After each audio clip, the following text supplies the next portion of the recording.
கற்க கசடர கற்றபின் நிற்க அனுபவமே தலை சிறந்த ஆசான். நீங்கள் நெட்வொர்க் மார்க்கெட்டிங் பிஸ்னஸ் பண்ணிட்டு ரொம்ப வருஷமா இருக்கீங்க. உங்களுக்கு வந்துட்டு அனுபவம் வாய்ந்த நிறைய பேர் சக்ஸஸ் பண்ணாமல் இருக்கும் பார்த்துருப்பீங்க. அறிவிற்க நிறைய பேர் சக்ஸஸ் பண்ணி பார்த்துருப்பீங்க.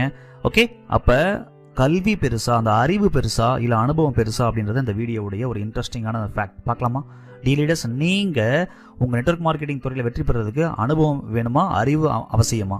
Okay, first of all experience என்ன? நமக்கு ஒரு விஷயம் தெரியும், அந்த விஷயத்தை அப்ளை பண்ணி அதில் கிடைக்கிற அனுபவத்தை பேஸ் பண்ணி அடுத்தடுத்து நம்ம அதை இம்ப்ளிமெண்டேஷன் பண்ணி பொதுவாக நம்ம எடுத்துகிட்டு போவோம். ஸோ ரெண்டாவது நாலேஜ்னா என்ன? நம்ம ஒரு விஷயம் வந்துட்டு கற்றுக்கிட்டு R&D பண்ணி ஸோ அதில் கிடைக்கக்கூடிய அறிவை வச்சு அதை இம்ப்ளிமெண்டேஷன் பண்ணி அதுக்கப்புறம் நம்ம அதில் எடுத்துகிட்டு வருவோம். ஸோ இன்ஃபேக்ட் இதில் 7 விஷயத்தை நீங்கள் மெயினாக பார்க்கணும் லீடர்ஸ். இந்த ரெண்டில் எது பெருசுன்றதுக்கு நம்பர் 1 ஒரு விஷயத்தை நீங்கள் கற்றுக்கணும், நாலேஜ்.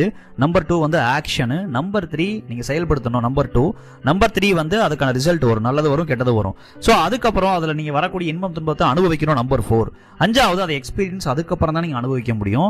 அண்ட் 6வது கிளாரிட்டி, அதுக்கப்புறம் 7வது டெசிஷன். கரெக்டாக? ஸோ இதை பேஸ் பண்ணி தான் உங்களுடைய பிஸ்னஸ் இயங்குது, நெட்வொர்க் மார்க்கெட்டிங் பிஸ்னஸ். இதில் 3 வகையான லீடர்ஸ் நீங்கள் இருப்பீங்க.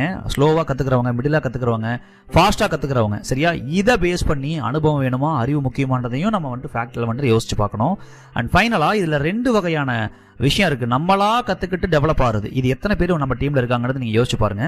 ஸோ 100ல் 1-2 பேர் நம்மளா கத்துக்கிட்டு அந்த ஸ்கில்லை டெவலப் பண்ணிக்கிறதுக்கான அறிவு தான் எனக்கு தெரிஞ்சு மேக்ஸிமம் வந்துட்டு பார்த்தீங்கன்னா நம்ம பார்க்குறோம். அண்ட் 2வது கோச்சிங். ஒருத்தவங்களுடைய நாலேஜை எடுத்து ஒரு குருவை வச்சுக்கிட்டு ஒரு டீச்சர், ஒரு கோச் வச்சு தான் நம்ம சின்ன வயசுலேருந்து இது வரைக்கும் இருக்கும். ஸோ அப்போ கோச் அப்படின்றது ரொம்ப இம்பார்ட்டன்ட்ங்க. ஸோ அப்போ இந்த 2ல் இந்த எல்லா விஷயத்தையும் ஆராய்ச்சி பண்ணி தான் நீங்கள் வந்துட்டு ஒரு முடிவாக எடுக்க வேண்டியது இருக்கும் இந்த ஒரு இடத்துல. அப்போ லீடர் அப்படின்றவங்க ஒரு டைரக்ட் செல்லிங்ல என்ன பண்ணுவாங்க?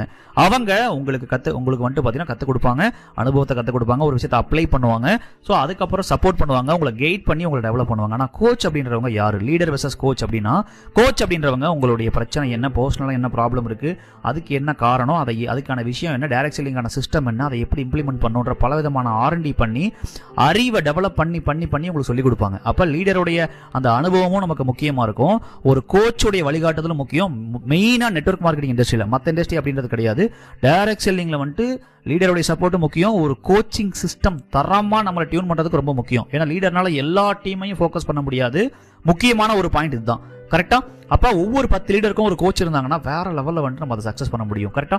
ஸோ அப்ப நீங்க நிறைய டைமை சேவ் பண்ணும், அதே சமயம் உங்க அனுபவத்தையும் உபயோகப்படுத்தணும். கரெக்டா? அப்படின்னா அதற்கான கைடன்ஸ் அண்ட் கோச்சிங்கை நம்ம எடுத்துக்கிட்டாதான் டெவலப் பண்ண முடியும். இது நம்ம கோச்சிங் அகாடமின்றதுக்காக சொல்ல, பல ரிசர்ச்சை பண்ணி இந்த விஷயத்தை நம்ம கண்டுபிடிச்சு உங்களுக்கு ஷேர் பண்றோம்.